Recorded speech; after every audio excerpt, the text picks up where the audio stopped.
আমার খবর। चलिए चलिए चलिए चलिए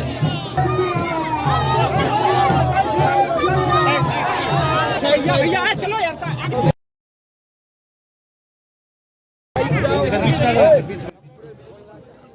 বিধানসভা নির্বাচনের প্রাক্কালে বীরভূমের দুবরাজপুরের মাটিতে দাঁড়িয়ে তৃণমূল কংগ্রেসের নেতা ও কর্মীদের কড়া হুঁশিয়ারি দিলেন বিজেপির কেন্দ্রীয় মন্ত্রী সুকান্ত মজুমদার। আজ দুবরাজপুর বিধানসভার বিজেপি প্রার্থী অনুপ সাহার সমর্থনে রোড শোতে বক্তব্য রাখতে গিয়ে তিনি সাফ জানান, আসন্ন 5ই জুনের পর থেকে যদি পরিস্থিতি নিয়ন্ত্রণের বাইরে যায় তবে উত্তরপ্রদেশের মুখ্যমন্ত্রী যোগী আদিত্যনাথের আদলেই ব্যবস্থা নেওয়া হবে। তিনি বলেন, 5 তারিখের পর যদি আমরা শোধরাতে শুরু করি তবে যোগী স্টাইলেই শোধরানো হবে। বীরভূম জেলা পরিষদের সভাধিপতি কাজল শেখ ও বীরভূম জেলা তৃণমূলের কোর কমিটির আহ্বায়ক অনুব্রত মণ্ডলের উদ্দেশ্যে বলেন, কাজল হোক বা বীরভূমের ছালছাড়া বাঘ, মোটা বাঘ, জেল ফেরত বাঘ, সমস্ত গুন্ডাদের বলছি শুধরে যাও, না হলে 5 তারিখের পর আমরা যোগী স্টাইলে শুধরাতে শুরু করব। এদিন রোড শোতে হুটখোলা জিপে চেপে তাকে বলতে শোনা যায়, যারা মহিলাদের উপর অত্যাচার করবে বা মা বোনদের সম্মানে আঘাত আনবে তাদের বাড়িতে বুলডোজার চালানো হবে। এই বিষয়টি নিয়ে তিনি ভারতীয় জনতা পার্টির অনড় অবস্থানের কথা জানান। তাছাড়া বীরভূমের দাপুটে তৃণমূল নেতাদের নাম না করে বা পরোক্ষভাবে আক্রমণ শানিয়ে তিনি বলেন, সাধারণ মানুষকে ভয় দেখিয়ে আর বেশি দিন রাজত্ব করা যাবে না। দেওয়ালে পিঠ থেকে গেলে সাধারণ মানুষের যোগ্য জবাব দেবে।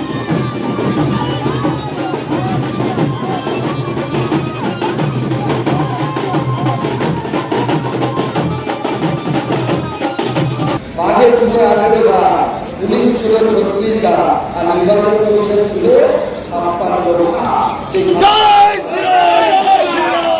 কেন্দ্র বাহিনী 75,000 লাঠি কিনে এনেছে, তাকে শুনেছি 75,000 লাঠির অর্ধেক যেন পশ্চিমবঙ্গ তৃণমূল নেতাদের গুন্ডাদের পিঠের উপরে ভাঙা হয়, তবেই পশ্চিমবঙ্গ নিরপেক্ষ নির্বাচন।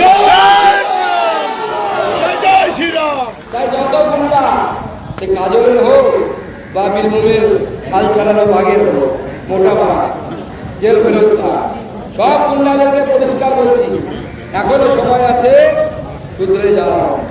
5 তারিখের পর যদি আমরা শুধরাতে শুরু করি, যোগী স্টাইলে শুধরানো হবে।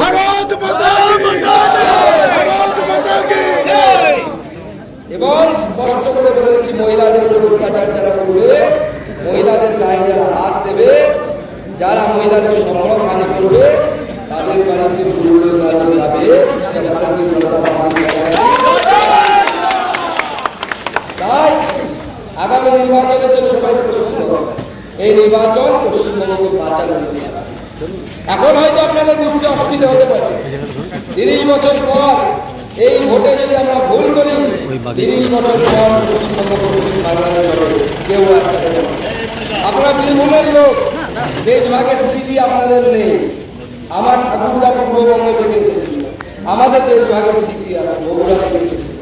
আমরা জানি, আমার ঠাকুরদার কাছ থেকে গল্প শুনেছি, বগুড়া ছাড়া 3 মাস আগেও তারা জানতো না যে এই দেশ ছেড়ে, নিজের মন্দির, নিজের জমি, নিজের পুকুর ছেড়ে ভারতে আসতে হবে। তৎকালীন ভারতে, নতুন তৈরি হওয়া ভারতে আসতে হবে।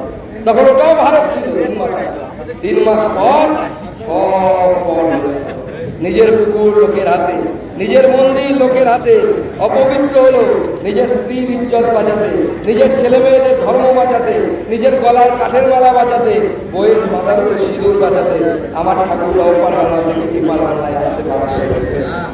এবার কোথায় যাবে? গুজরাট, ইউপি, মধ্যপ্রদেশ, কোথায় গিয়ে ছেলেটাকে পাঠাবেন? আমেরিকা। কতদিন পালাবেন?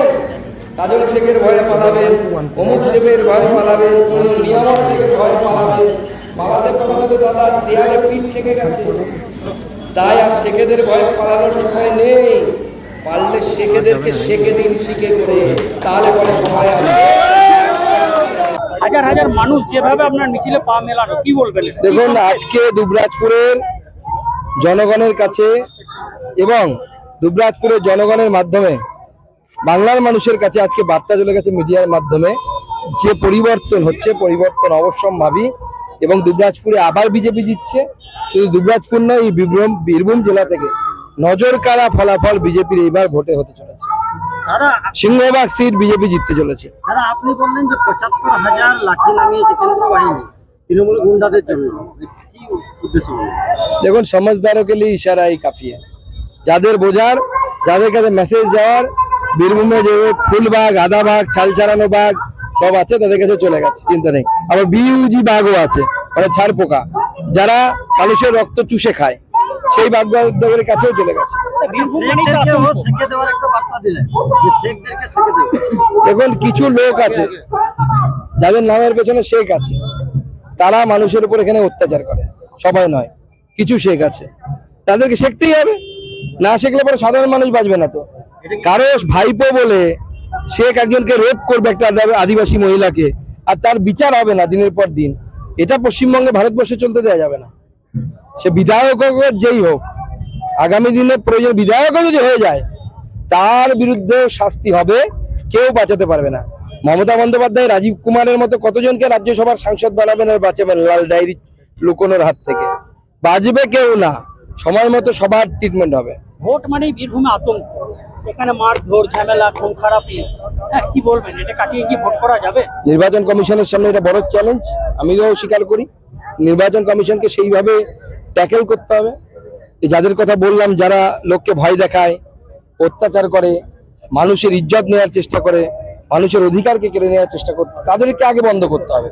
তাদের ভোট দেওয়ার অধিকারও কেড়ে নেওয়া উচিত, জেলের ভিতরে রাখা উচিত ভোটের। বীরভূমের 11 আসনের মধ্যে কি ফলাফল আছে? কম করে 9টা পাবে ভারতীয় জনতা পার্টি।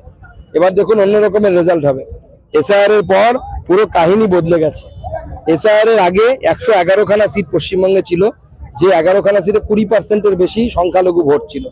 মমতা বন্দ্যোপাধ্যায় এর মধ্যে 2021 সালে 106টা জিতেছিলেন 111-এর মধ্যে। বুঝতে পারছেন তো? ওগুলো সব হিসেবে এবার গন্ডগোল হয়ে গেছে।